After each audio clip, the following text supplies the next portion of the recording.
sit quietly for a moment and observe your breath, not to escape the world, but to finally see it clearly.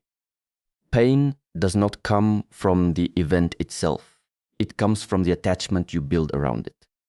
This is something most people never stop to question. When something happens, a harsh word, a betrayal, a moment of rejection, it feels immediate, like the pain is built into the situation. But if you slow down and observe closely, you will begin to notice a gap between what actually happened and what you feel. In that gap, your mind is working, interpreting, labeling, and creating a story. A single sentence spoken by someone else is just a vibration in the air. It passes quickly, and in its raw form, it has no weight. Yet, the moment it reaches you, your mind reacts. It connects that moment to your past experiences, your insecurities, your expectations. It starts forming thoughts like, why would they say that to me? Or, they don't respect me. These thoughts are not part of the original event. They are additions created internally.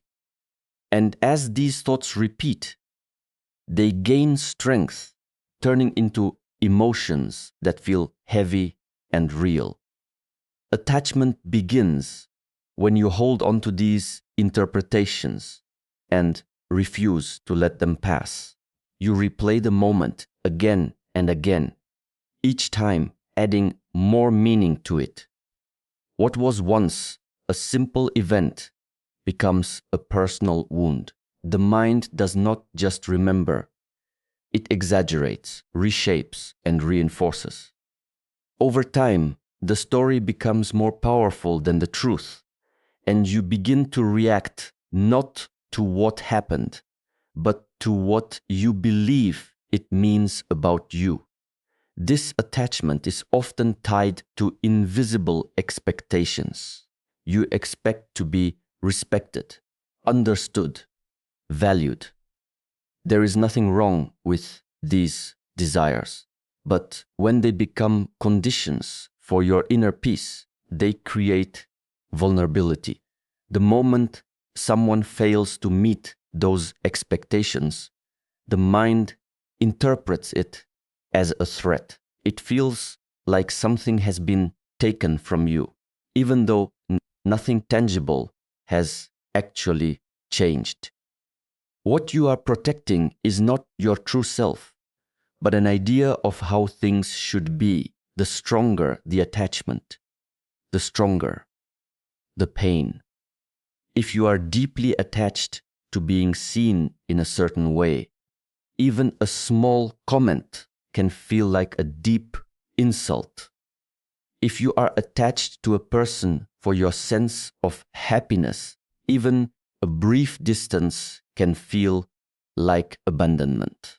The intensity of your suffering is directly connected to how tightly you are holding on. What makes this difficult to see is that attachment often feels justified. The mind convinces you that your reaction is natural, that anyone in your position would feel the same. But this belief keeps the cycle alive. It prevents you from questioning the root of the pain. Instead of looking inward, you keep focusing on the external cause, waiting for the world to behave differently so you can feel at peace. When you begin to notice this pattern, something shifts. You start to see that the event is separate from your reaction. You realize that while you cannot always control what happens around you, you are deeply involved in how it affects you. This awareness does not immediately remove the pain, but it creates space. In that space, The grip of attachment begins to loosen and the weight of the experience starts to change. External dependence is subtle, and that is why it becomes so powerful. It does not always appear as weakness.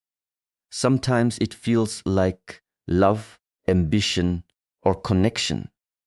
You tell yourself that you are simply caring, simply wanting to be appreciated, simply hoping for things to go well. But beneath all of that, there is a quiet condition forming. I will feel okay, only if this remains the way I want it to be.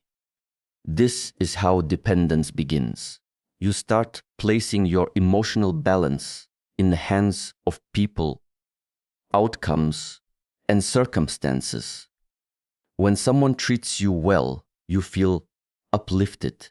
When they ignore you, your mood drops. When things go according to your expectations, you feel calm. When they don't, you feel disturbed. Your inner state rises and falls, not because of your own understanding, but because of what is happening outside of you. At first, this may seem normal. It may even seem unavoidable. After all, you are living in the world, interacting with people, building relationships, chasing goals.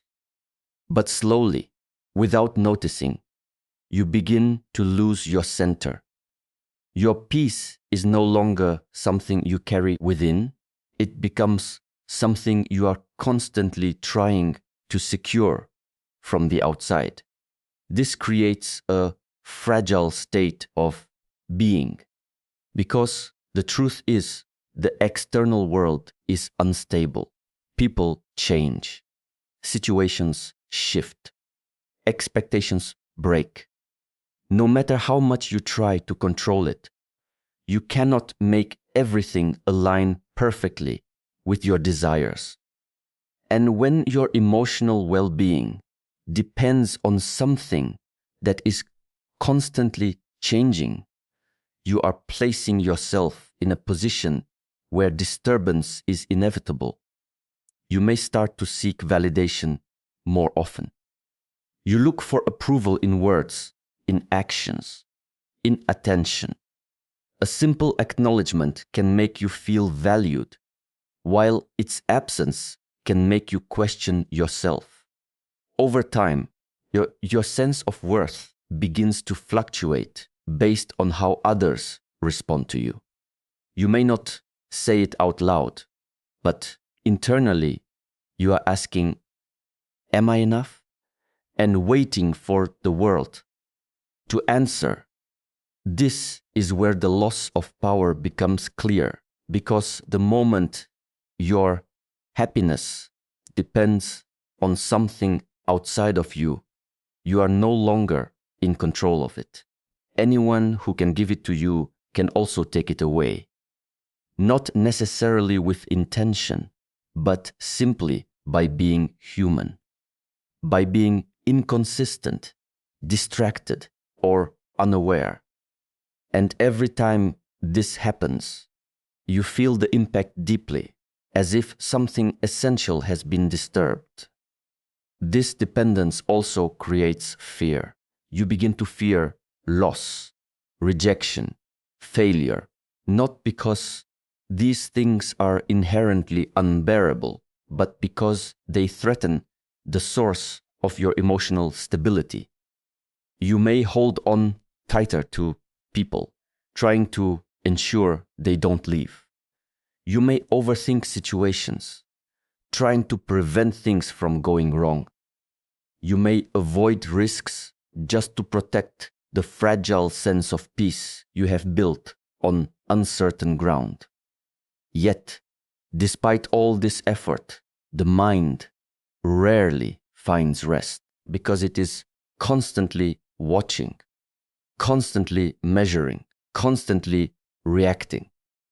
It becomes sensitive to every small change, every shift in tone, every unexpected outcome.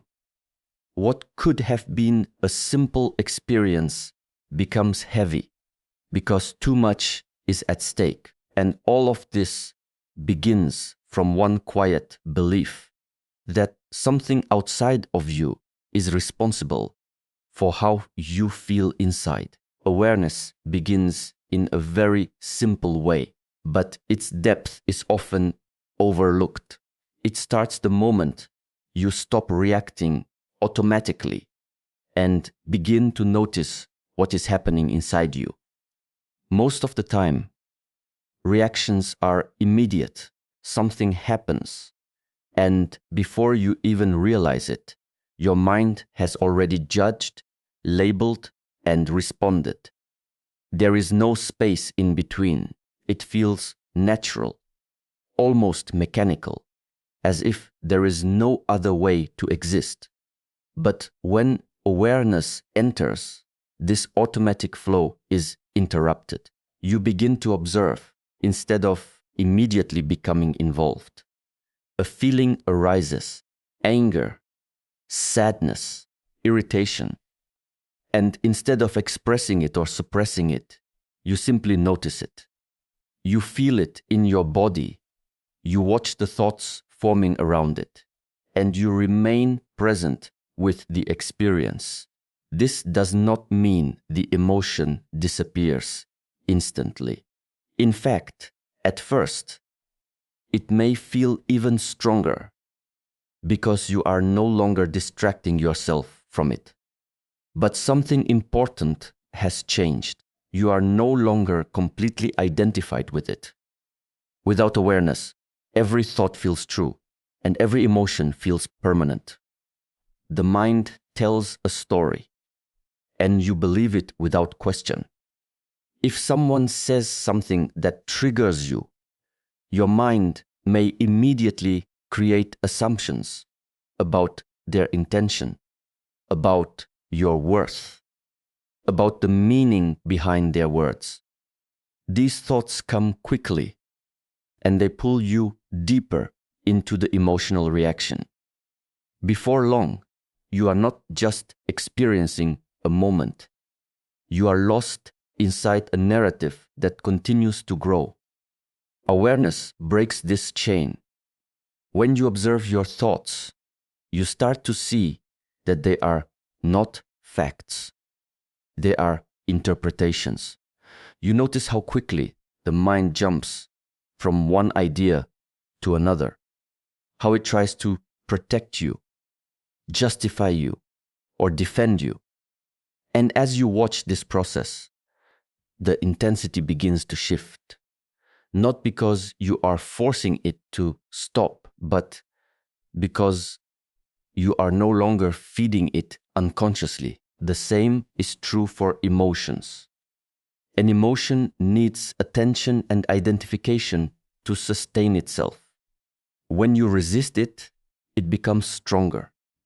When you act on it impulsively, it creates consequences that bring even more emotion. But when you observe it without judgment, it begins to lose its grip. You allow it to exist without giving it control. It rises, it stays for a moment, and eventually it passes. This is not suppression. Suppression is pushing the feeling away, pretending it is not there, or distracting yourself to avoid it. Awareness is the opposite. It is allowing everything to be seen clearly without interference.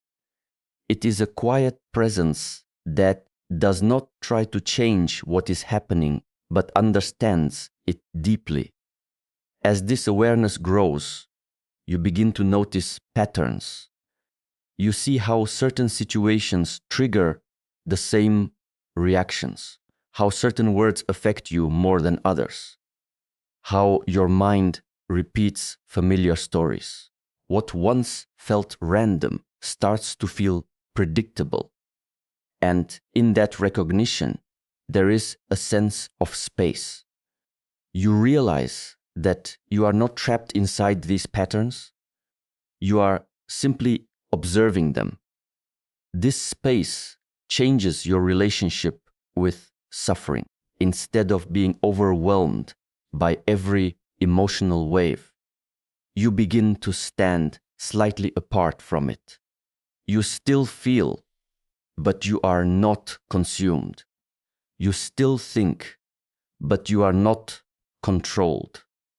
There is a quiet stability that starts to form, not because life has become easier, but because you are no longer completely carried away by every internal movement.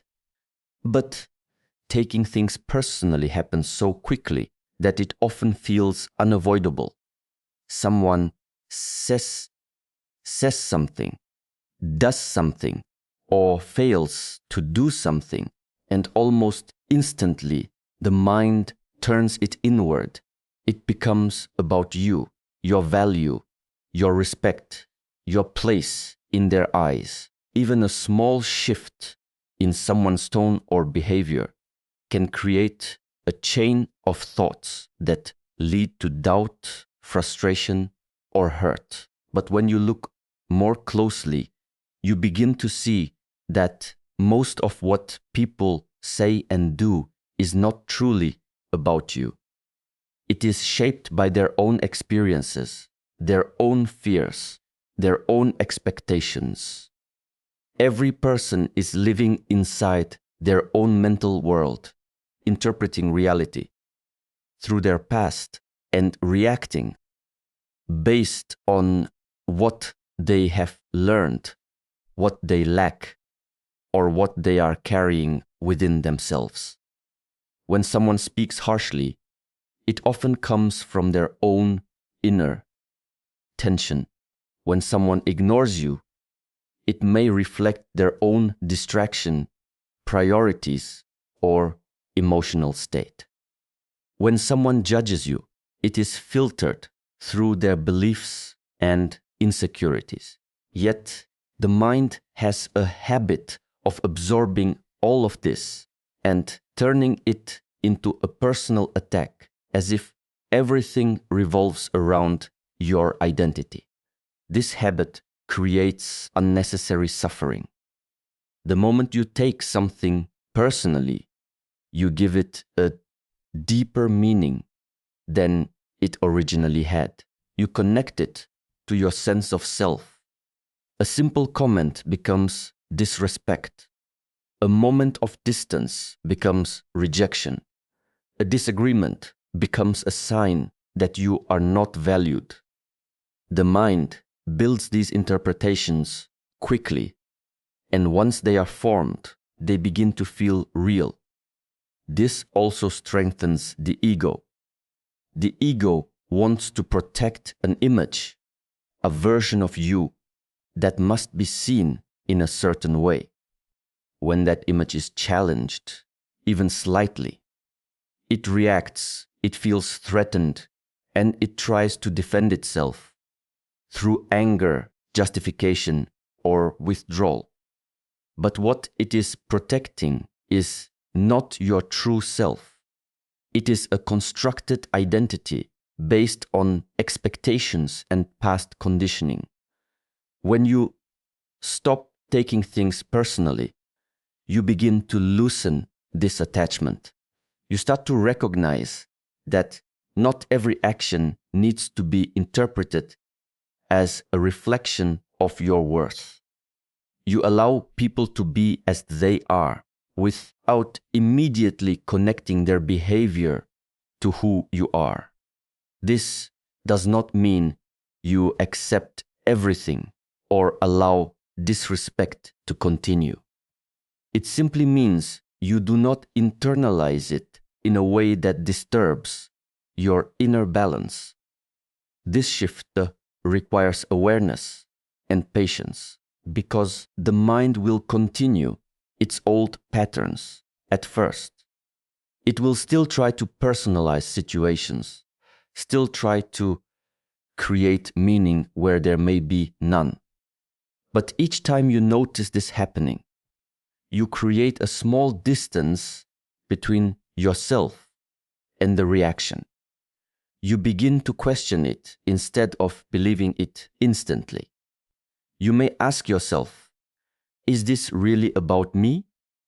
And often, the answer will not be as clear as your initial reaction suggested. As this understanding deepens, interactions begin to feel lighter. You are no longer carrying the weight of every word or action. You are no longer reacting to every perceived judgment or expectation. There is more space in your mind, more calm in your responses. You listen without immediately defending. You observe without quickly assuming.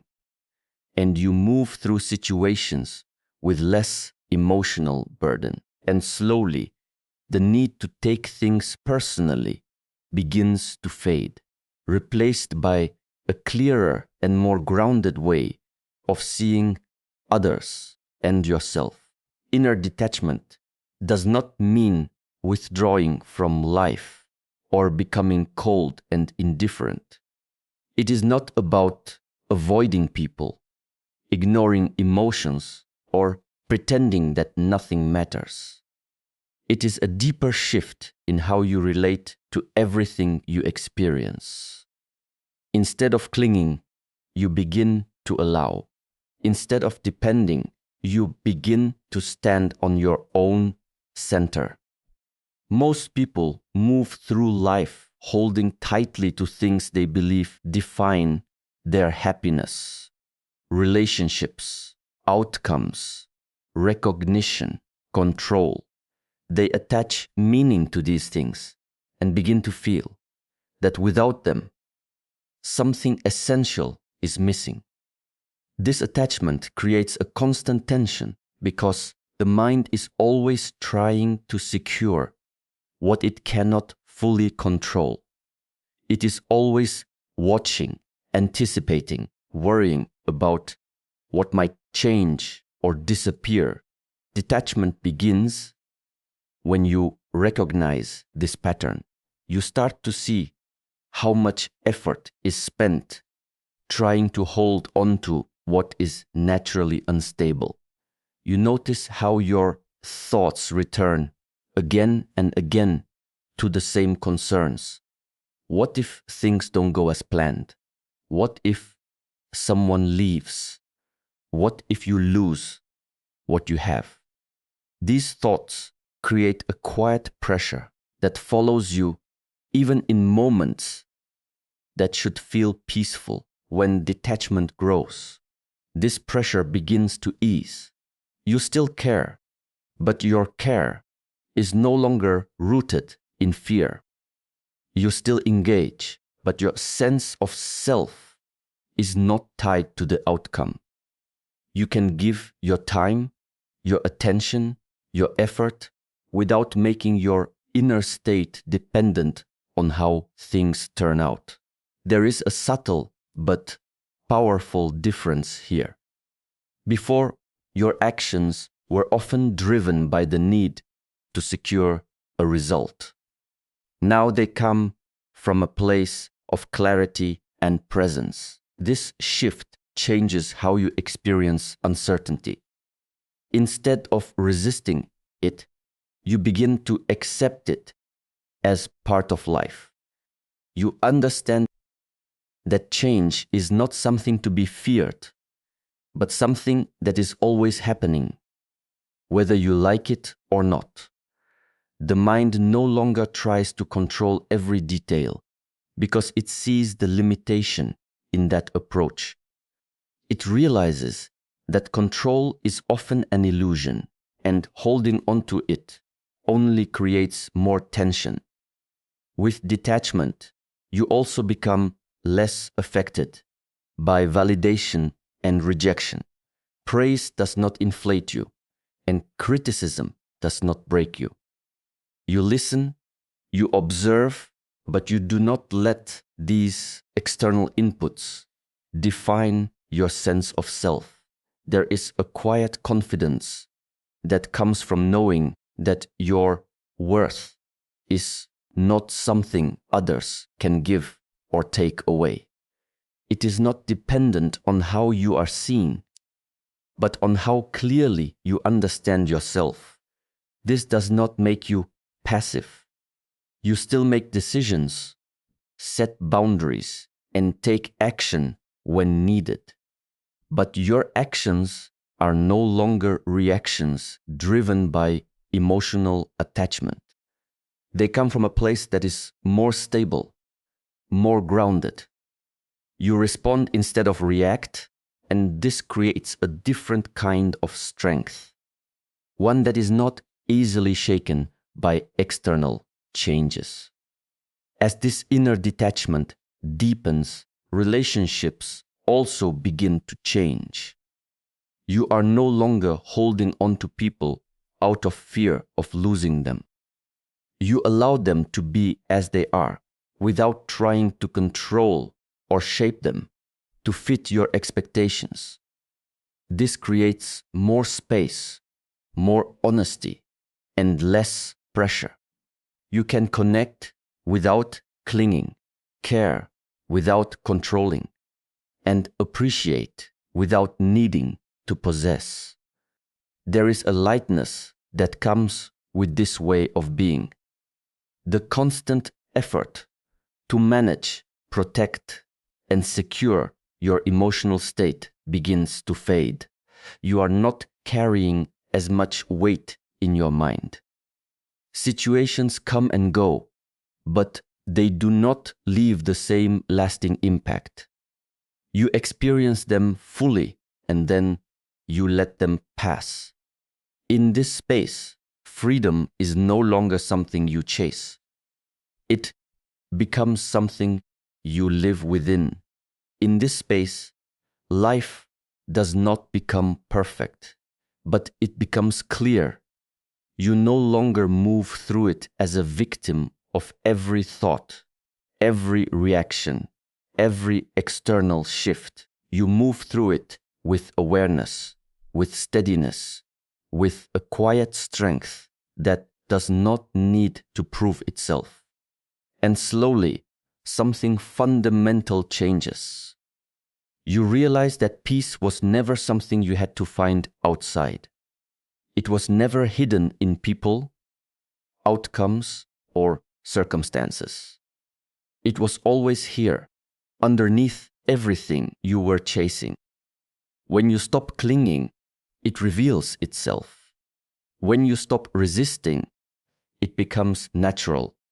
And when you stop depending, you finally recognize what was always whole within you. In that recognition, there is no struggle left to win, no validation left to seek, no fear left to follow, only presence. And from that presence, life continues.